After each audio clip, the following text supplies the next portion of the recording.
What up, YouTube? It's NoChainzz, and I'm back for another commentary. And then last week, we defeated the Washington Redskins, and that was a good road win for this young team. And right here for the checklist, you see negotiate Thomas Howard and negotiate Nate Clements. And we have a lot of cap room, 64 million, 64.73 million. So we have a lot of cap room to move around and use to our advantage. But I'll just let you guys know one thing. What I'm going to try to do is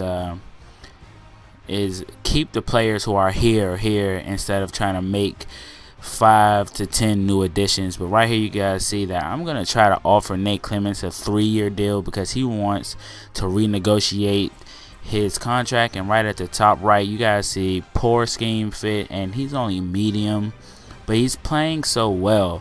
And when I say medium, I mean medium contract interest. But I'm not going to renegotiate Thomas Howard at this point right now. But like I was saying, I only want to sign him to a 3-year deal because he's getting up there in age. And like I said, he's playing like he's in the prime of his career right now. He's actually the top-rated cornerback on our team due to progression, and he's getting a lot better. And I think he's nearing the latest years of his career, or the last few years. I think he'll probably play for another 2 or 3 years. But if we can't get that contract negotiated, I'm not exactly sure how many years he has left on the contract as it is today. But we're gonna face off against the Jacksonville Jaguars today, and their starting quarterback is gonna be Chad Henne today. Blaine Gabbert, you see right there, he's actually healthy, but they actually get Chad Henne, and he won the starting job. But they actually signed Andre Carter and Clint Session, so hopefully Andy Dalton can get a lot of time in the pocket, as Andre Carter, I'm sure, which is their top pass rusher, is hurt. But Maurice Jones-Drew, it seems like that holdout is definitely affecting him because he can't get a yard on this defense. But Chad Henne is back to pass, and he will be sacked by Robert Gaithers. You guys have heard his name a lot this season so far in this Connected Career series, and he just works over number 73 and gets the sack on Chad Henne. And there will be a lot more where that came from. Andy Dalton steps out onto the field with the top passer rating in the NFL. And I meant to say this at the beginning of the video, but this will be my last game I play on the default all Madden sliders. Next video will be the first video where I try out Moonlight Swami's sliders, and I'm really excited about trying those out. Well, actually I already did, and I'm not going to give it away for you guys. But Ben Tate catches a 7-yard pass over the middle, and Andy Dalton is back to pass again. Can't find anybody. Trips over his own man. Is going to run and get 6 yards, but he's going to come up just short. But we do a fullback dive and get those inches.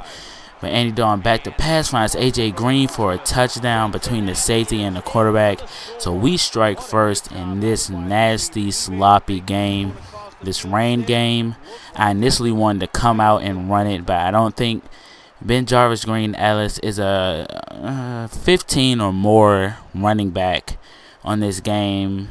He actually gets tired a lot, so look for me to try and get another running back later on this season, because Bernard Scott, he's good, but he can't exactly carry the load either. And I kind of want to pound it in the middle as Chad Henne throws it to nobody, so they'll end up punting.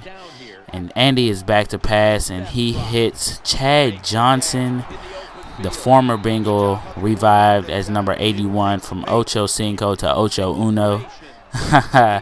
But Andy Dalton overthrows Green Ellis on 3rd down for the screen pass, so we end up trying to kick this field goal, and it is short as usual.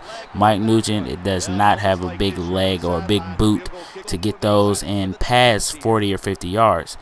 But Chad Henne tries to scramble, and he is going to be sacked by Robert Gaithers again. But quickly back to what I said. Oh, wait, not yet. Ray Maluga gets that sack, and it is recovered by Damata Peko. He is right there, and Ray Maluga got right in that gap and sacked Chad Henne. And right here, we hit Chad Johnson again, breaking a few tackles. showing a little pep in his step right there as we try to score before halftime. And Dalton is dropping back, and he hits A.J. Green for the second touchdown of the day. But usually I let you guys watch the halftime report, but I'm going to talk over it a little bit today. But like I was saying, look for me to try and get another running back, because I don't think either of our running backs can carry the load particularly. Jarvis Green Ellis, he can get let's say 10 carries a game, and I'm not really sure about Bernard Scott. I think he's still going to be developing, and I kind of want a running back that I can pound it up the middle, because Jarvis Green Ellis can get those middle yards or yards up the middle between the tackles, but he's not a guy that can push the crowd, I should say. And I'm going to try and get a power back, and I want one to get one for cheap, so I'm not gonna sign one. I'm actually gonna trade one. Our season is going good, so I may try to I may try to trade for a late draft pick, because it looks like our season is gonna be good. We so far seems like we're gonna get a playoff berth. So our first round, second round, third round, fourth round picks won't be that good. So I may deal those for a running back. And you see, I only have 16 rush yards, and that's not adequate. I'm going to try to get another running back to pound those yards out in the middle, especially in games like this where the conditions aren't the best. So I can focus on the run more than the pass. And this offense actually does need another playmaker, as we're ranked 31st, and DeMatapico gets a sack. So he's doing good things for me after recovering that fumble and also getting that sack there. But I do realize, like I said in the previous video, that some of these blowout games are kind of boring for you guys, but that's why I'm changing the sliders up, and hopefully you guys enjoy the games that I play on those sliders. And I'll probably link link the video that the sliders are in, and let you guys see exactly what I'm working with. But Justin Blackmon makes an amazing catch, and I try to use her with Taylor Mays, and that doesn't work out so well. And he gets the tiptoes, dragging his last foot or dragging his heel, and that's just a great catch by the rookie. And he's looking good so far, and he's gonna look good later on in this game. You guys will see. But into the fourth quarter, they still haven't gotten on the board, so we're still up 14-0. And Justin Blackmon catches another one up the middle to put him to 48 receiving yards on the day. And Ray Maluga gets right in that same gap for his second sack of the day. We couldn't get a fumble like we did the first time, but that one sack is good enough for me. And he throws it right to Leon Hall, and Leon Hall is affected by this rain because he couldn't catch that one.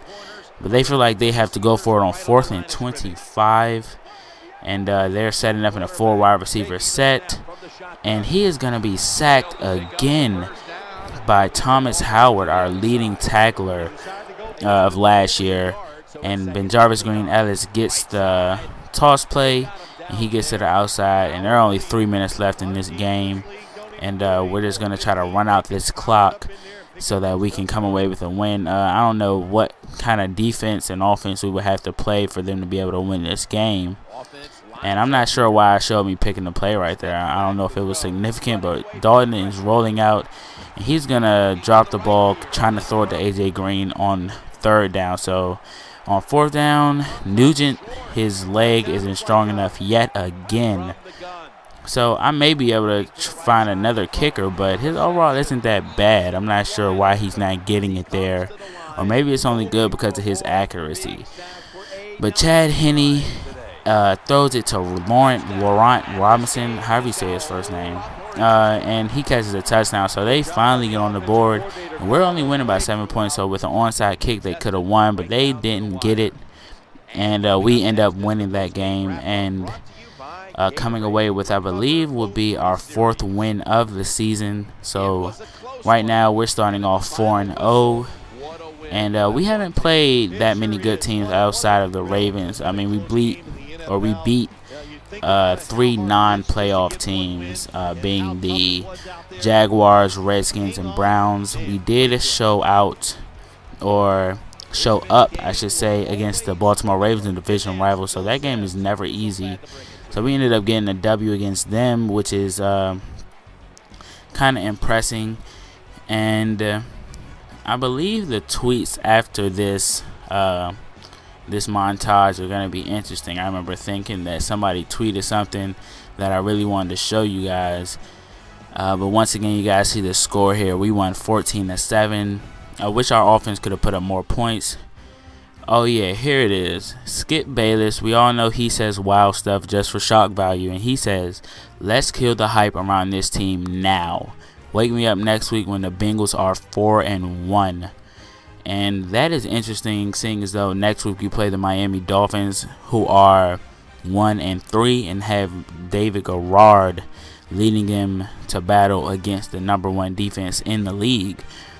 So Skip Bayless is up to his usual ways, just saying things for shock value. And Robert Flores says, "At what point do QBs start fearing for their lives? I say at sack number 5. And he's saying that because we get a lot of sacks throughout the course of each games on the default all Madden. But right here I'm looking at the QB ratings for each quarterback, and Andy Dalton still leads the league. And I'm just going to warn you guys right now, that's going to change next week. I just want to give you guys a little preview. I'm not going to spoil it completely. But that's definitely going to change. But some of the worst QBs in the league as far as rating goes, or most interceptions, is Cam Newton, and a lot of people don't expect that to happen in real life next year. But right here you get to see the standings and the other undefeated teams, being the Falcons, and I don't think we faced them this year. So you guys might be looking at the Super Bowl right here, Falcons versus Bengals, but it is really early to say that. So I don't want to speak prematurely, but the Bengals, it looks like we're gonna get there if I play on these default sliders. I do say that after 2 games playing on the Moonlight Swami sliders, I do change them back to the default all man until some more sliders come out, because those sliders are good and they actually do have their flaws, but it'll keep the score really low. And I only play on 6-minute quarters. Those are fit for maybe like 8 or maybe 7 or 8. But that's all I have for this video, guys, and I'm going to see you guys in the next